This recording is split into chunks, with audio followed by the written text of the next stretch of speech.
Under state and local laws, dispensaries cannot be within a quarter-mile from a school or a daycare. This dispensary will be roughly 450 feet away from Smiles Learning Center. The dispensary is scheduled to open next week, and it was approved without a public hearing.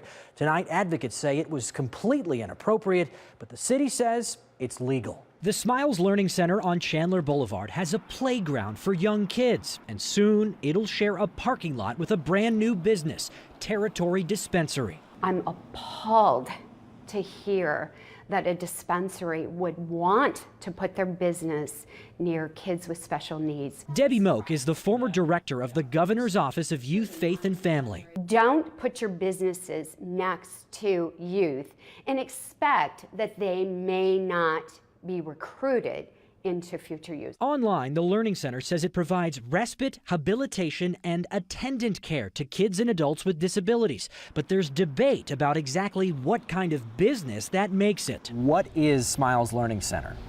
For the zoning clearance application form, it isn't necessary to determine what it is, it's necessary to determine what it isn't. Kevin Mayo with the city's planning department says the Learning Center is not registered as a daycare, even though it's in a building that used to be one. And he says in the city's opinion, it's not a private school. Looking at the information that we can get from Smiles, they provide services to autistic children. That falls more to a service provider for developmentally disabled peoples.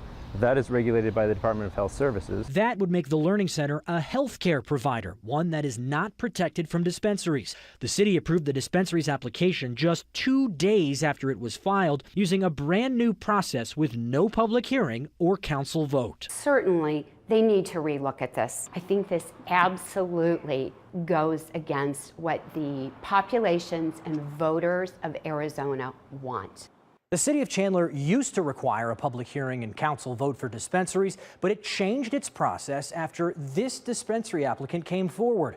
A spokesperson tells me city staff wanted to make the approval system more in line with the majority of nearby cities.